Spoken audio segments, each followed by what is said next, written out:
What's up, everybody? It's Florida week, baby. Finally, nothing like some good hate in our life. It's been a while since we got to really hate somebody. We really tried with South Carolina. We tried with Auburn, but they're just poor at football, so it's kind of tough. Florida is just good enough where we can really, really hate them, and so we have been. It's been awesome. I cannot wait for Saturday. There's something about seeing that Power G go against the Florida colors. It just feels like football season. This is when football season really starts anyway, around Halloween. So we're ready to roll. This is the Baxter Street Boys. I'm your host, Cole Wilcox, joined as always by my co-host, Jake Gordon, and our producer, Griffin Rudy. And if you are the ones making the brave trip to Jacksonville this weekend, I know Griffin, Jake are, and we'll get more on that later. You need to have a turtle box at your side. This is the best speaker in the game. I actually have one over here. I'll show it to you guys after the intro, but it's the best, I promise. And I'm not a speaker guy. I never have been. But once I got this thing, I take it everywhere. I take it golfing. I take it tailgating. I take it if I'm on the boat. I take it on the boat because it's waterproof. And it's the best. It sounds the best. It looks the best. You can do it all different colors. I promise it's worth your purchase. And use code BSB10 for 10% off. That covers that. Let's get into some hate, baby. 10, 12, he's running over people. Oh, you hurt the walking. We just stepped on their face with a hobnail boot and broke their nose. We just crushed their face. Defense, 40, 30, they won't catch him. Go, Swift, into the end zone. Touchdown! The freshman just ran it back to Philadelphia. Throws near sideline, and it's intercepted. Intercepted, Keely Ringo at the 21. Off he goes, 40, 50, 45, 40, 35, 30, near sideline. Breaks the tackle, 20, 15, 10, 5. Touchdown, touchdown, touchdown, Georgia. I know I'm asking a lot, you guys, but hunker it down one more time.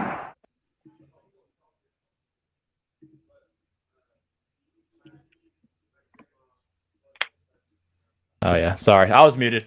Boys, how we doing?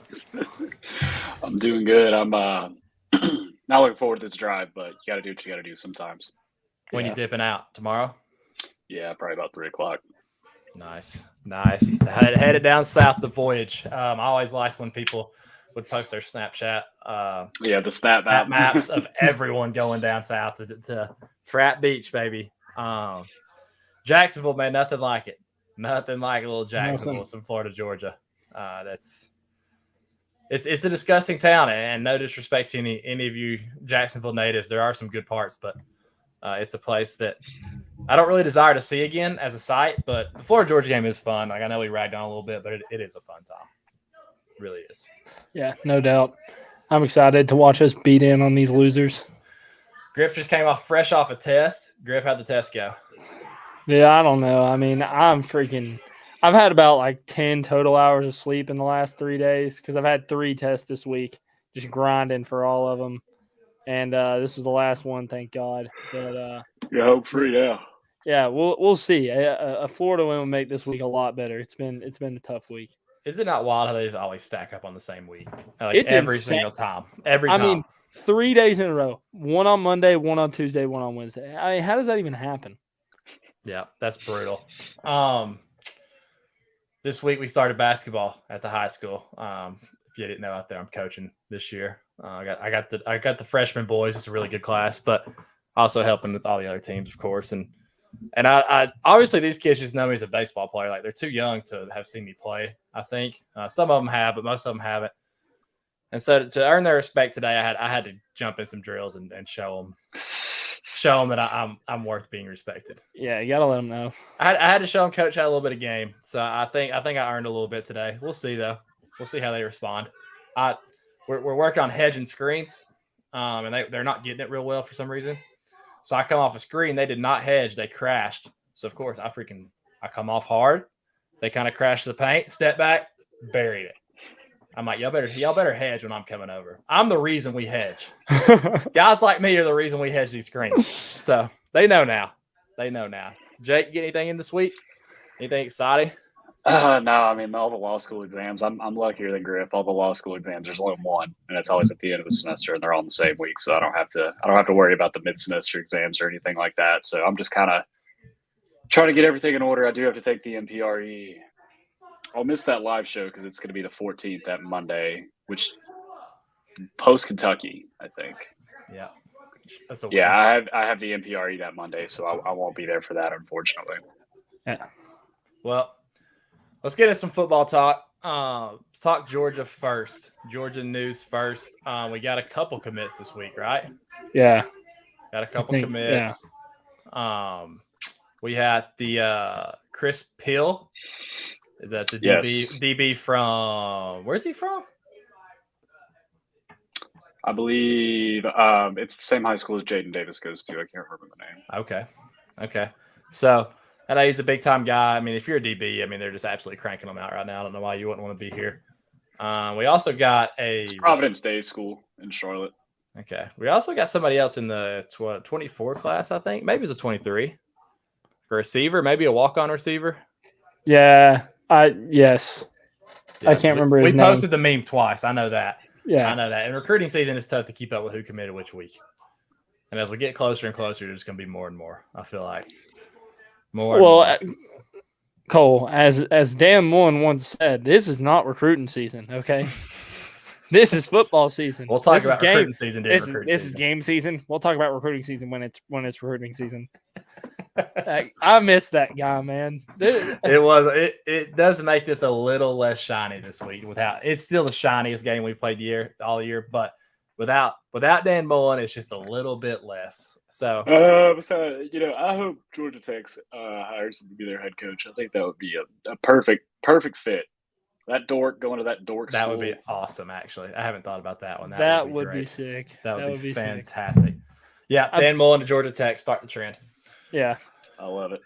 Let's talk about the Gators. Well, before we get into the Gators, let's talk about injuries with Georgia. Sounds like Smile's going to be back, which is awesome. Huge. He's a great player, and we need him. We're going to need him this week, and we're definitely going to need him against Tennessee. AD, from what I've heard, is he's looking pretty good in practice, and he's going to give it a go. I think he's been wanting to play for a while now. I think it's more the coaches holding him. So I think they're kind of holding him through the bye week, getting him that time. I believe, from what I've heard, that he will be playing on Saturday against Florida, which will be awesome to see number 5 back out there. Jalen Carter, I don't know what you guys have heard, but from what I'm hearing, he's mostly just doing walkthroughs and conditioning. Hasn't practiced at full capacity yet. So hopefully we start to see some Jalen Carter out there because I need it. I need some 88 in my life. Yeah, desperately, dude.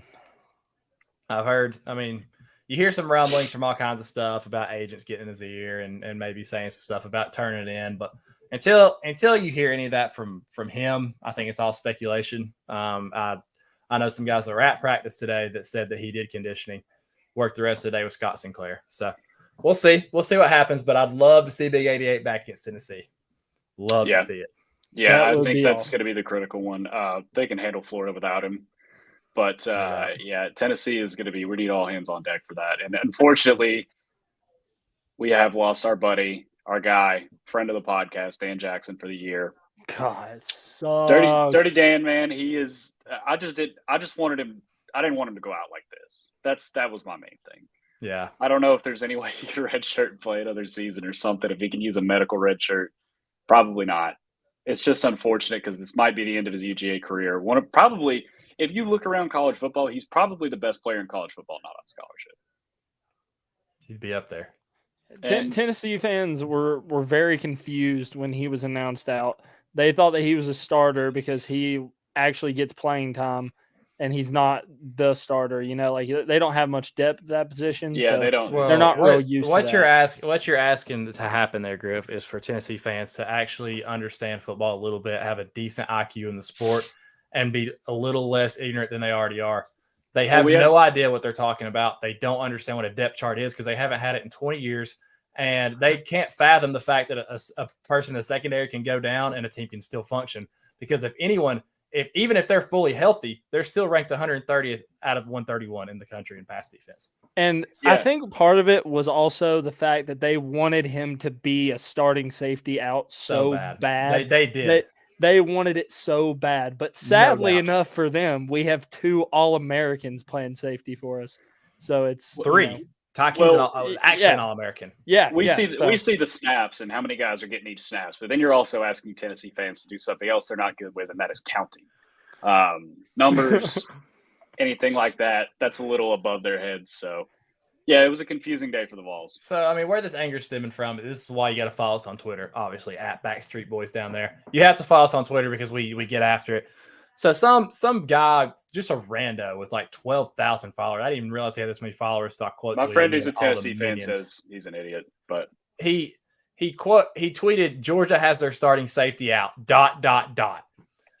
And so I quote it and say, here's Tennessee fans celebrating one of our safeties going out. I can't name a single safety on their team. That's the difference in us.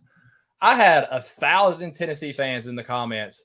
Oh, we want y'all's best, but don't give me that Joel Osteen bull crap. That fake sacrilegious BS. This is the same team that cheered when Nick Chubb got hurt on their field. They hung signs when he came back talking about his ACL. They've done that to numerous players. That was the loudest the stadium got that year. I was at that game. It was the loudest it got all game was when Nick Chubb went down.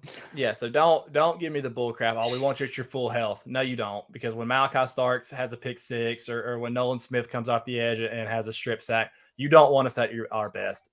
If we're at our best, we win the game. That's just plain and simple. If we are at our best, we are 2 touchdowns better than Tennessee.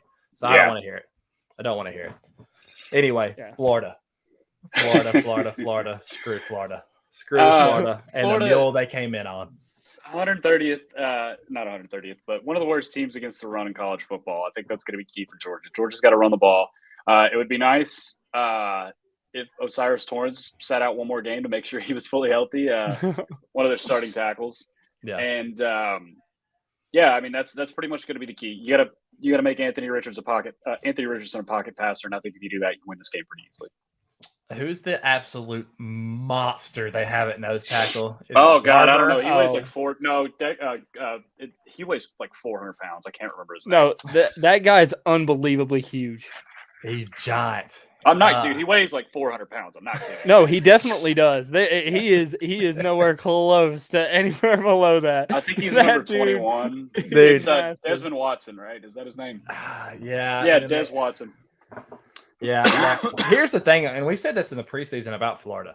Number one, Florida is not bad. Like they're not going to be just some absolute bums that we face. And they've had some games where they kind of look like it, but you look at their losses, and have they had a real bad one yet?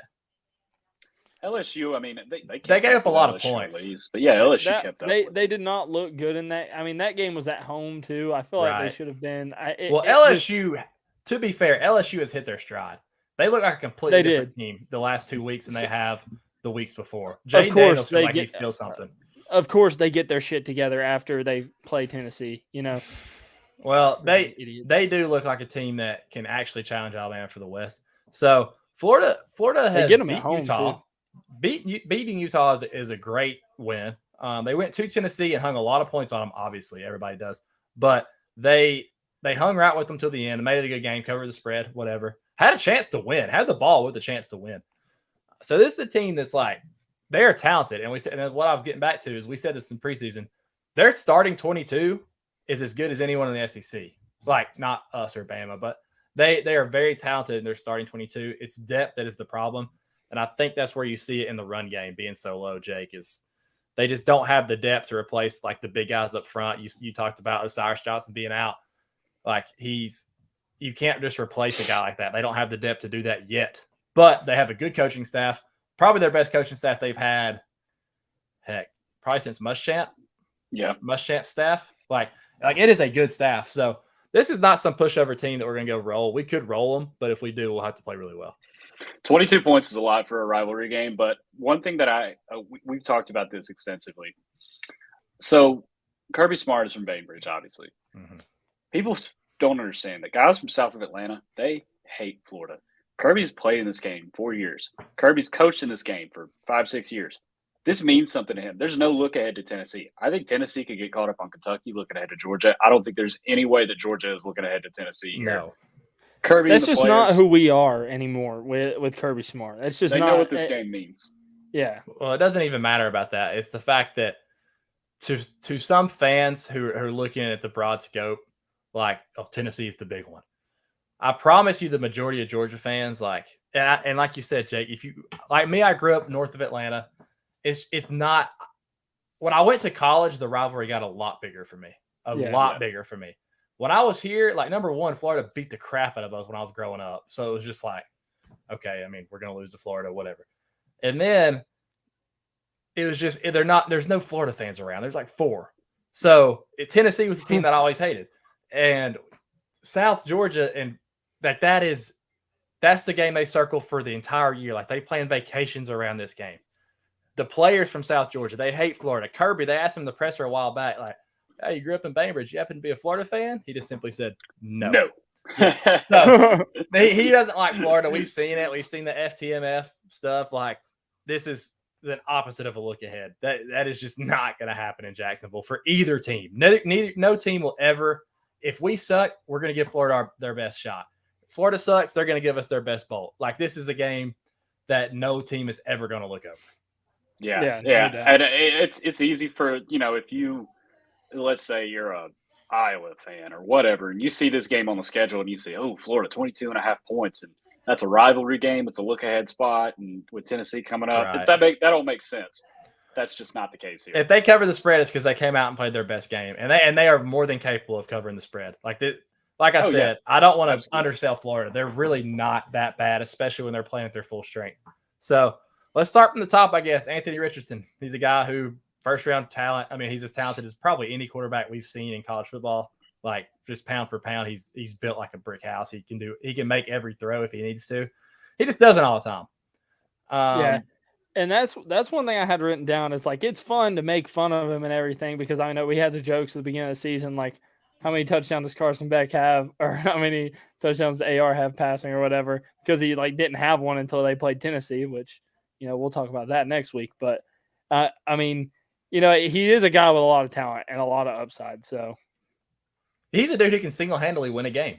He can. No doubt. We've seen him do it. He kept him in Tennessee. Against Utah, he played really well. Like, he has that capability. I think maybe one more year in college and he could be really, really good. I don't know if he's going to wait that long, but he is extremely talented. Jake, how do you see us as a defense attacking him? I think Florida's going to try to do what everybody else is trying to do. They're not going to let Georgia sack him. That's just what we've seen everybody do so far. That's why Georgia hasn't had a ton of sacks compared to last year. They're not going to sit back there and drop and say, okay, well, we got 5 seconds to throw. That's just insane. It's actually just an insane thing to do. So I expect them to try to get the ball out quick.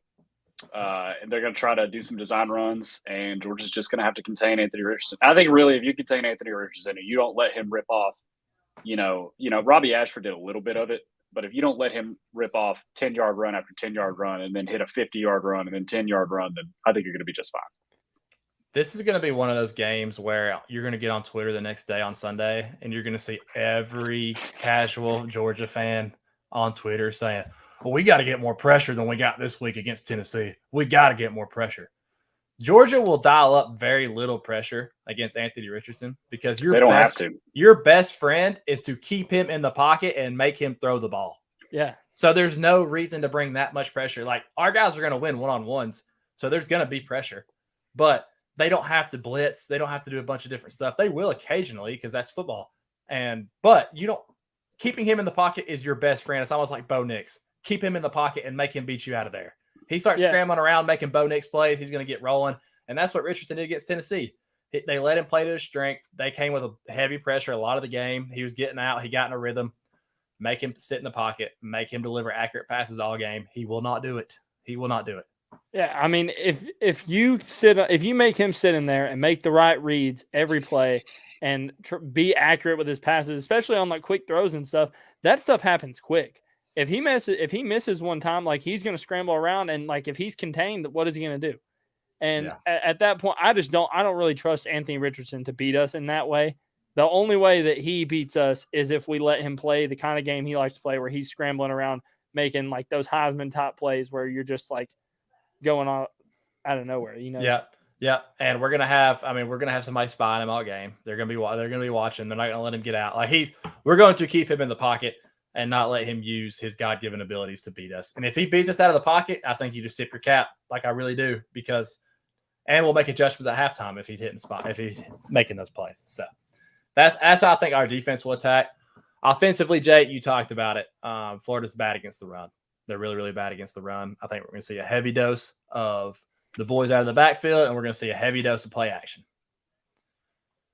Yep, and it'll be interesting to see which receivers, get the most burn. We might see some A.D. Mitchell this week. Hopefully, we do at least a little bit. Maybe see some more Arian Smith. I'd like to see a Don Blaylock, another Don Blaylock TD. We always pull for that every week.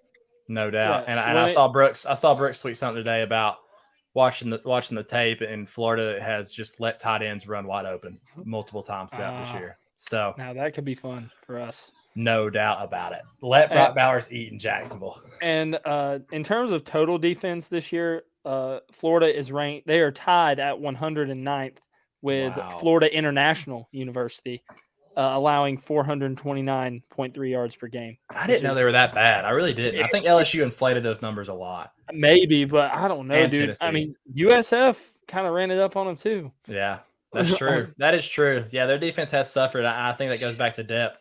I mean, that Utah game too, like their defense got a couple of stops, but I mean, they scored like, what was it, 20-something point, 28 points? I mean, like that. You would think a team with just absolute beasts on the edge like Brenton Cox would be nasty on defense. Yeah. What did he tweeted? What did he tweet after the first game? He has not had a sack. I can't keep up with his tweets. He's like, I want my credit or something like that. That guy has to be one of the goofiest dudes in college football, right? Like, you can't take him serious. No doubt. I mean, on his team. I didn't like him at Georgia. I'm going to be honest. No, I mean, he left and our defense got tremendously better. Yeah, I know he was a 5-star and I thought he was going to improve, but it's not a coincidence. He has no motor. He's weird. Just online, I don't like the guy. I was big on Brenton Cox coming out of high school. Just got to watch his tape. I'm like, this dude's a freak. And he is a freak. But like you said, his motor's low. And I know it was one game and he was a freshman. He kind of got stuck in. But, dude, that SEC championship game when Jalen Hurts was just absolutely flying by him and he could not set the edge was one of the most deflating games I've ever watched. When you just knew Bama was going to come back and you're like, don't let Jalen Hurts escape the pocket. There he goes around number one side, just right down the field. It's like, come on, dude. Make an adjustment one time. That's my biggest red flag if you're a college football player. Is if you're one of the guys, like we saw it with the guy Hall, we've seen it with other, I think maybe Trayshawn Holden, even at Bama too. I'm not picking on Bama. There's just recent examples I can think of, but guys who just immediately hop on Twitter after the game, that's very weird to me. It is. That's extremely weird to me. Extremely. Hawks won by 5. Go Hawks. Love that. Dang it, they didn't cover. All right, so let's we kind of talked about game plan a little bit from what we know. A couple average Joes talking football. But let's talk what the people want. Give some game predictions. Offensively, I'm going to go back to the well. I'm going to go back to the well till I drink it. Darnell Washington touchdown in Jacksonville. Come on, Darnell. Feed the Big O. I'm going to say the Dogs run for 300 yards on Florida. That would be awesome. What did they get, 290 against Auburn? I know they had the long Stetson run. Yeah. That was a big part of that. 298. 298. I say they crack 300. Dogs run for 300 yards. That would be awesome. How many yards did they run against us that one year? Wasn't it like 400 yards they ran on us? It was bad. It was probably 350 or something like that. It was awful. God, I was there. That was nasty. They had like 40 of them on that fake field goal. I want to see. All right, my prediction. Days. Let's see. I'll go with something. Good Lord. My brother told me that he was going to be the next Tim Tebow. The ultimate desperation play from Mark Rick. I'm fired. I have to do something. Let's start this guy. 4 picks later. Yeah, I'm looking for a job. My brother told me that he was going to be the next Tim Tebow. How big was he? 6'3", 215. Was he really? Yeah. I mean, he wasn't that small. When I saw him play, I was like, oh, well, you're an idiot. If you look up his name, the third result is his LinkedIn page, and he's a property manager and investor at Empress Property Group in New York. Let's go, that dude. Yeah, good he's from Brooklyn, and you know what, man? Good for you. Always find a way back home. He seems like he's doing well. Good, yeah. Good for him. Hung up the pads. You know, sometimes the pads hang up on you, and that was for Tom Bada. What were you about to say? Prediction wise? My offensive prediction. I'll go with something along the lines of Jake. It would definitely play into that. I'll say Kenny Mack has a massive game over like 180 total offensive yards, so rushing and receiving 180. That would Love be me some Kenny Mack. that would be sick. I want to see that. I want to see like Kenny Mack go off. What was the year? I guess it would have been 2017, maybe the year that Sony and Nick just ran crazy. That was awesome.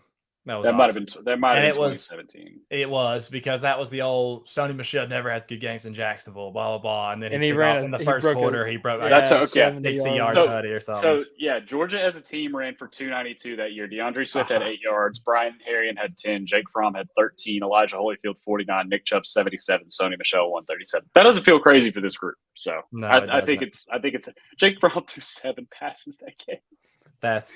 He threw 7. He went 4 of 7 with 100 yards and a touchdown. We had a defensive tutty in that game insane. too. Felipe Franks was in hell. He threw Felipe Franks. He got sacked too. He got sacked. Hell. Was that Trent Thompson tutty? I think so. No, it was J.R. Reed. J.R. Reed recovered it. I don't know who forced it. It might have been Trent Thompson's sack. I don't know, but that dude was in a world of pain man. that day. Dom Sanders had the interception. He did not score on it. So yeah, it would have been the sack. I'm gonna go back and rewatch the highlights. I remember it being on the phone. Javon Wims made a nasty catch to start off that first drive. Yeah, I remember set that. the tone. Yes, yeah, he did that multiple times. Tennessee, Florida, yeah, he was a very good receiver for us. Yeah, he just catch it, dude. They'd throw it up to him. He would jump balls. He was dominant. Yeah, he was. That was awesome. Defensively, I don't really have like a real prediction. I think we're going to turn I think Florida's going to have 4 turnovers. That's along the lines of mine. I was going to say I think we get 3 picks, and Chris Smith gets 2 of them. Oh, all right. Chris Smith 2 to one to the house or no? Yeah, sure. Why not? Chris Smith pick 6. Why not? Throw it on there. Love it. Why not? Jake, you got any defensively? Jamon Dumas-Johnson forced fumble on Anthony Richardson on a scramble. Love it. I feel like he's going to be the primary spy on him. Love it. Yeah, you're probably right on that.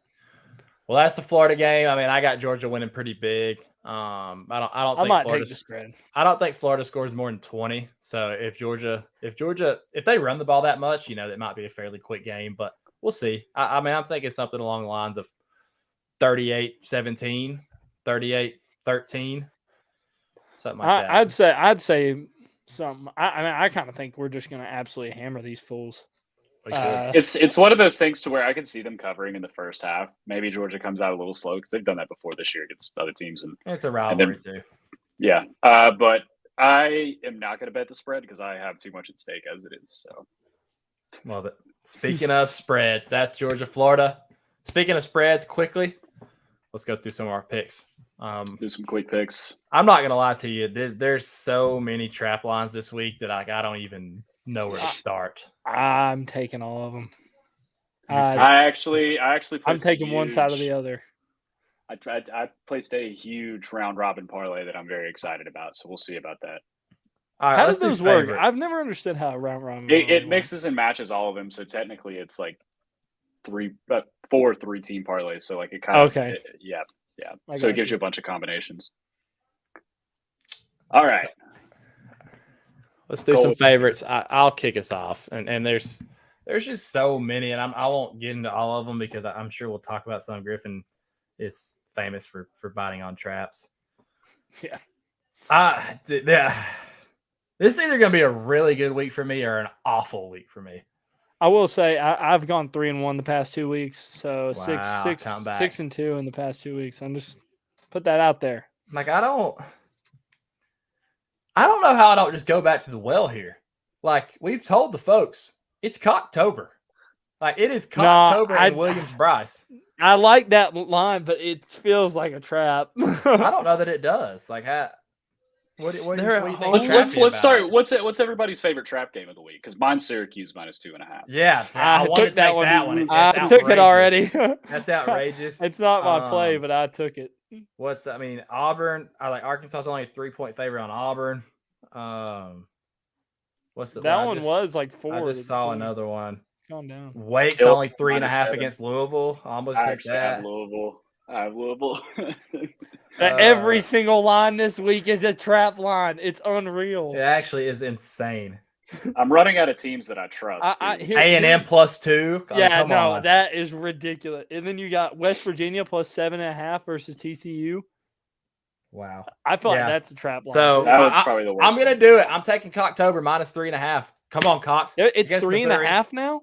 Yeah. It was 5 when I saw it. Perfect. Oh, my gosh. I would consider going head-to-head with you on this because I actually do think Missouri's going to win. Wow. Just because if you look at that Texas A&M game, South Carolina really did struggle to move the ball outside of the kick return and the long punt return. They threw for like 150 yards, no touchdowns. That's what happens in Cocktober, Jake. They just find a way. It's just voodoo stuff happens. I guess we'll see about that. My favorite, standing in solidarity with our buddy Larson, his game of the year. It's not my game of the year. It's his game of the year. And I'm going to stand in solidarity. I'm going to take Kansas State -1 against Oklahoma State. I do think that Oklahoma State, they're a good team, but I do think they're a bit of an overreaction. We saw them. Texas only scored 3 points in the second half. They committed 14 penalties. Oklahoma State didn't have any penalties. They barely come out of this game unscathed. Adrian Martinez is going down is probably the only reason that TCU even beat Kansas State. And then they had a loss to Tulane earlier. This team is actually not that far off from 7-0. Is Adrian Martinez playing in that game? I think he got knocked out. Like, so he's not playing at all in that game? No, he's playing in this one. Oh, okay. That's what I was about to say, yeah. Yeah, no, I wouldn't touch this if he wasn't. Yeah. I think the line would be a lot bigger if he wasn't. I think he is going to play this week. That points to Kansas State. Public's all over Oklahoma State. Early in the week, it was 90%. I think it's closer to like 78% now. But Oklahoma State opened as a favorite. Now they're almost a 2-point underdog. This is screaming Kansas State. Give me the Wildcats. Wildcats it is. Griff? I did take Oklahoma State. I will say it, but that's just who I am. But these other picks, they're good. It's not on my card. So my favorite is going to be a pick 'em. Because that counts. Yeah. The UCF Pick'em versus Cincinnati. I got that. They're at home. As well. They're at home. House. I don't like what I've seen from Cincinnati so far. I messed up betting against freaking UCF when they were at home the other week versus MSMU, and I won't do it again. So Cincinnati has not been a good team this year. No, and UCF's coming off a loss to East Carolina. It really wasn't a good loss. It was a pretty bad loss, but think they win this game. So I'm taking that was a big play for me last week. ECU at home is a beast, man. They just turned into a completely different team at home. If you see ECU at home, they're probably a safe bet.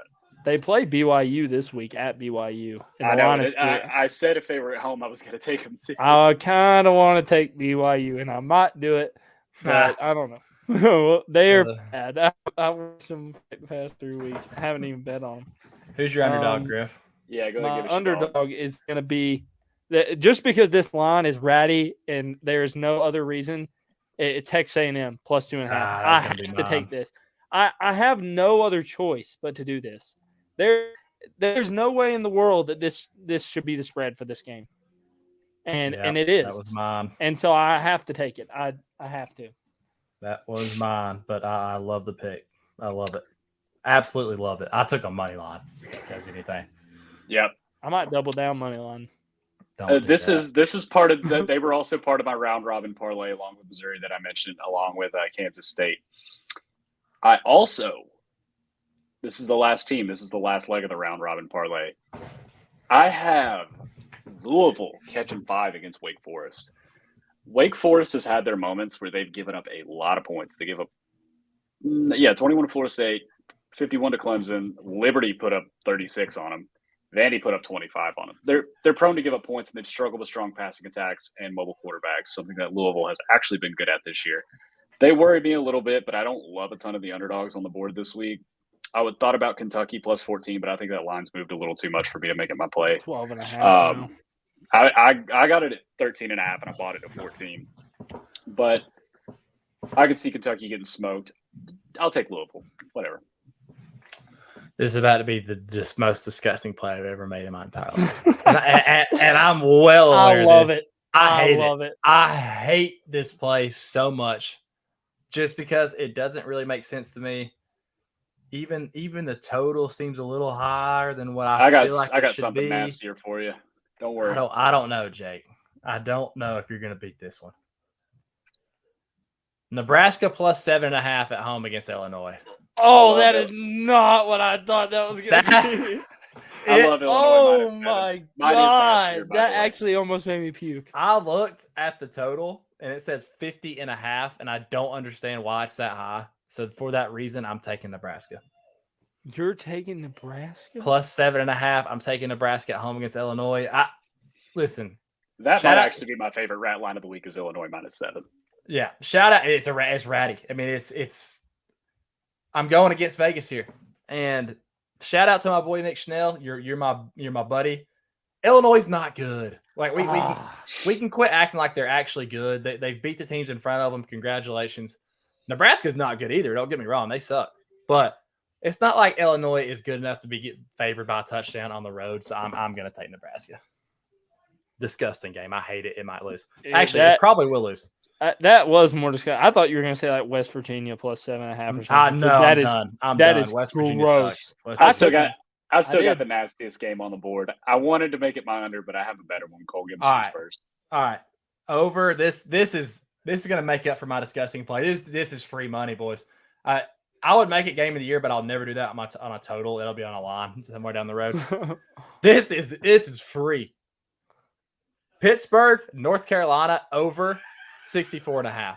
North Carolina can't stop anyone, but they can score on anyone. They might hang 40 on Georgia. Pitt has that running back too that scored like 7 touchdowns and ran for like 500 yards. Easy to the one game. Easy to the hizzy. That's him. Yeah, that game. Oh yeah, Israel. I can't say his last name. I'm not even going to attempt to say his last name. He's sick though. I am doing something extremely stupid. So I don't really like any of the overs this week. And so I just picked the last game of the night. 11:59, Wyoming, Hawaii. Sick. 50.5. Do you know they have a trophy for this game? Oh, God. It used to be like a big rivalry. They have a trophy. Roll? And you took the over? Yeah, I was about to say that doesn't bode well. It's 11:59. I'm gonna be sitting on my couch at 2 a.m. just praying. That's awesome. I'm riding that. I'm taking it. I'm taking it. I will absolutely add that to my card. I'm taking that. I seriously just put it in. It's him. All right, cool. I love that. I absolutely love that play. All right, Griff, give me your last two. All right. Well, my over last week, I didn't understand why the Oklahoma State and TCU total was not above 60, and it was like 55.5 or 56 or something like that. And I was like, what the heck? And I didn't take it because of that reason. But I'm taking this one this week. 56. I'm taking it. Oklahoma State, Kansas State over 56. I like it. And then under this game is going to be an absolute just trash can fest. Both these teams suck. Miami and Virginia under 47.5. I watched a full game of Virginia against Georgia Tech, and let me tell you, their offense is inept. They will turn the ball over millions of times, and both these teams probably will in this game, and that's what scares me a little bit. But I think that there is no way. Speaking of that game, can we talk about the Georgia Tech kid? What on earth? I thought they were supposed to be the. I thought they were supposed to be the smart ones. They can't count to 4. If you don't know what we're talking about, just simply look it up. Just look up Georgia Tech versus Virginia ending. It was unbelievable. It was bizarre. It's on our TikTok. Follow us on TikTok. I couldn't fathom it. I watched it like 100 times. This kid, bless his heart. This is where the pads hang up on you, kid. Did you need to find a different sport to participate in? Sport to participate in. That's egregious. He ran out of bounds as time expired instead of throwing the Hail Mary. I couldn't believe it. I just throw the ball at all. Just throw the ball. Jake, do anything. Do anything. All right, boys. I was going to lay something real filthy on you. When I say real filthy, I'm talking Iowa Northwestern under 37.5. But I have a smart play, and I'm going to go with the smart play. Colorado State in their last 3 games against FCS opponents. By the way, this same Colorado State team lost to Sacramento State 41-10. Their last 3 games, all of their games have gone under this year against FBS teams. In their last 3 games, they have scored 17, 13, 17 against Hawaii, Utah State, and Nevada. Those are 3 of the worst. I think they beat Hawaii by 4. Okay. Those are three of the worst teams in college football. Colorado State is awful. Like I said, every FBS game they played has gone under this year, under 44.5 of Boise State. Guys, did y'all see the total for USC Arizona? That was gonna be another one. I was actually gonna take USC's team total. It's so high that I almost want to take the under, and that goes against everything I stand for. What is it? 76.5.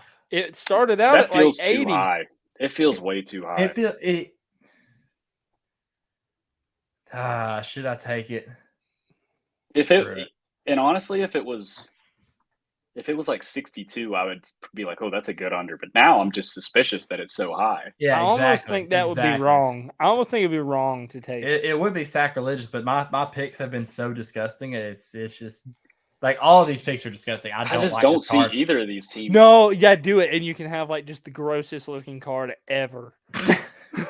That would be awesome. I really like the under in Ohio State, Penn State 61. That just feels like an under to me. Ohio State on the road. Their offense is going to get a lot of credit for that Iowa game. Their average touchdown drive was like 34 yards. I was that bad. Take NC State, Virginia Tech under 39 on Thursday night. Oh my god! I might have to take the over in that game. I'm done taking Thursday night unders. I told you last week when we went head to head that this is stupid for taking a Thursday night under. That's a dumb play. That was just me being absolute crap for brains that night. I might have to take the over there. 39 points on a Thursday night. Put me down for USC, Arizona under 76.5. It sounds like too many points, but it's making me nervous. I'm terrified. Too many points. For some reason, I just came into this saying I'm going to take the most outrageous, risky bets because I might go 0-4 this week. You know what? I might go 0-4 too. But this is the least confident I've ever been in a card. That's probably when you do your best. 100%. No, absolutely. I'm fully expected to see a 0 on my card. I don't know what side it's going to be on, but I fully expect it. If I have a bad week this week, I haven't had bad week. I've gone pretty much even on straight bets, and then the parlays have boned me a little bit. But per usual. Yeah, per usual. But I think if I do bad this week, I might try a new strategy where I pick like 10 games and then I'd pick the opposite of what I think I would pick. Yeah, you try to do that, but then you start thinking back in your mind, you're like, okay, but am I hedging to the fact that I really want to take this? Yeah. So I've tried. It's just not possible. I've tried. Maybe I just hand the phone to my girlfriend and let her pick 10 games, and then that's what I take. Don't do that either. It's not as fun. It's just not as fun. All right, boys. Before we get off, I want to tell you about Turtle Box again because I have one right here. And I know some of y'all out there didn't believe that this is the best looking speaker in the game. It's sick. Some of y'all didn't believe it, but here we are. This thing is sick. You can put it anywhere. Like I said, you can get a color design that fits your house. You can hook it up to the TV. It's the best speaker in the game. There's a bunch of other cool stuff on their website. Check them out. turtleboxaudio.com. Use code BSB10 for 10% off. But that's the show. Let's absolutely dominate the cocktail party. If you're in Jacksonville, stop by the baseball game on Friday night. It's going to be a good time. Gives you something to do, and it's a good matchup. Florida Georgia is about as good as it gets in baseball. So definitely stop by there at the Jumbo Shrimp Park. It'll be packed out. It'll be a good time. But appreciate you guys listening. Have a great week. Be safe going south or north if you bless your heart live in Florida. And as always, go Dogs.